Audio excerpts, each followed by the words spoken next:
Welcome back to my channel, Discover Your UK Ancestors.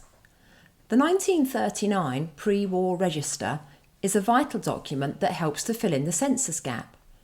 The register was taken on the 29th of September 1939, just after the outbreak of World War II, and was designed to capture the details of every member of the civilian population.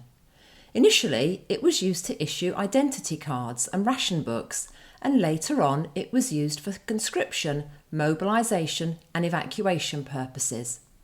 After the war, it was used as the basis for the population list for the creation of the NHS.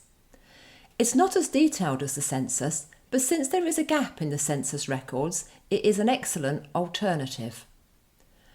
So let's move on to how you access the register. For England and Wales, digital copies and transcriptions are available on the websites Ancestry and FindmyPast. You can also access a transcription on the website MyHeritage, but they do not have copies of the actual register. As always with these websites, you can access the indexes for free, but you'll need a subscription to view the records. If you can travel to Kew in Surrey, you can also look at the records at the National Archives for free. If you want to look at the register taken in Scotland, you need to make a request to the National Records of Scotland, and for Northern Ireland, you need to make a request to the Public Records Office of Northern Ireland. I'll put links into the comments section below. So, using FindmyPast, let me show you an example of the register. Click on the Search tab, and here's the link. I'm going to look for a John Adams who was born in 1898 and is living in Newcastle upon Tyne. As you can see, there are 3 results, and the man I want is here at the top of the page, living at 42 Mason Street. There are 2 icons. The one on the left is the transcription, and the one on the right is the image. But you can access the transcription from here as well. I'm going to click on the image, where you can see there were 4 people in this household: John, his wife Lily, and their 2 children, Cecil and Robert. The column marked OV, SP or I is blank for people living in a household, but it is used for people living in an institution. O stands for officer, V for visitor, S for servant, P for patient, and I for inmate. You can see their genders, exact dates of birth, and here just take a note that Robert's year of birth is 1925. We'll come back to that in a moment.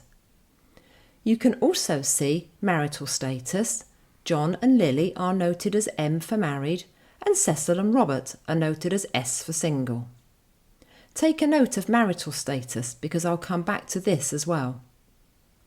You can also see their occupations, which for the 1939 register were recorded in more detail than on previous census records.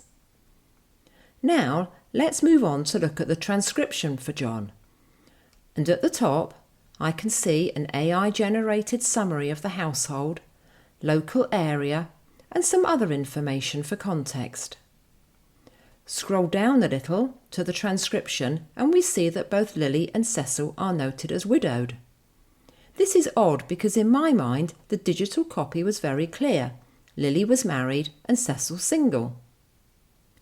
Immediately below the transcription you can see other records that may be relevant to John Adams. And scroll down a bit further and you get a historical map of where John lived. And then a 1939 comparison between England and Wales as a whole and the city of Newcastle upon Tyne. Scroll right to the end and you get some information about the register. Now I want to show you the image that Ancestry has for John and his family. Here he is at 42 Mason Street with Lily and Cecil. However, Robert's entry has been redacted. This will be because when the register was made public in 2015, his record was just about covered by the 100-year rule. If you remember, Robert was born in 1925. And since it's now more than 100 years since he was born, FindmyPast have lifted the redaction, but Ancestry has not. This will be a timing issue, as I find that FindmyPast make updates more frequently than Ancestry. Now I want to show you the transcriptions for Lily and Cecil. You'll see that Ancestry says Lily is married and Cecil is single. If you remember, FindmyPast recorded both as widows. In my mind, the original image was clear and Lily was married and Cecil was single. So I believe that FindmyPast have transcribed these records incorrectly. If you have any doubts, you would need to check other sources of information such as census, marriage and death records. If you click on the Listen and Explore button on Ancestry, you get an AI-generated summary of John's record and a short explanation of what the register was all about. There are also additional links to other interesting aspects of John's occupation and general information about typical life in 1939. Another thing to look for in the register is the updates to surnames. Here's an example from the same page as our John Adams.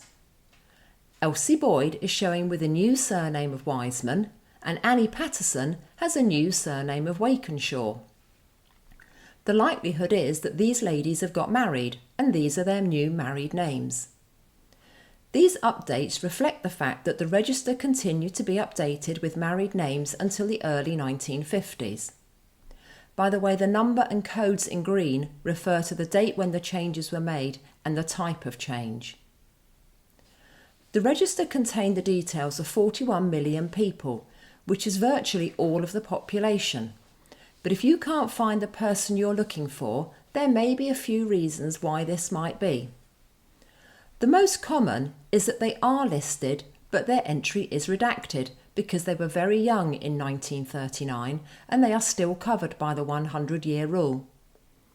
If your ancestor was already serving in the military, their information was not recorded, and, despite best efforts, a small number of people were missed out and had to be registered later. A few people deliberately failed to register, possibly because they thought they could avoid being conscripted. There is also the possibility that the individual is on the register, but not with the spelling that you are expecting.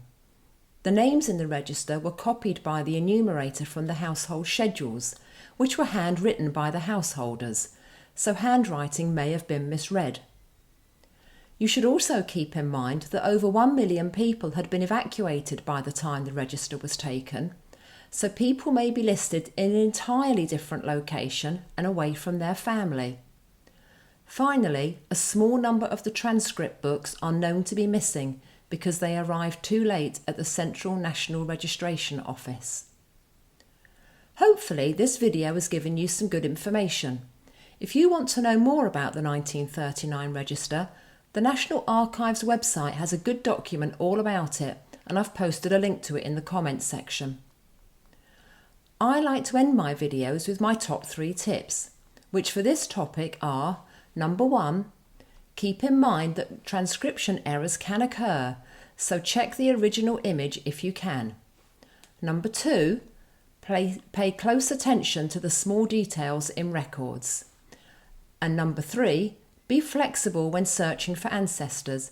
Names may be misspelled, people may be living somewhere unexpected, and some records may still be hidden under privacy rules. I hope you found this video helpful. Please don't forget to like, subscribe, and share it with anyone else who is exploring their ancestors. Thank you for watching, and I hope to see you next time.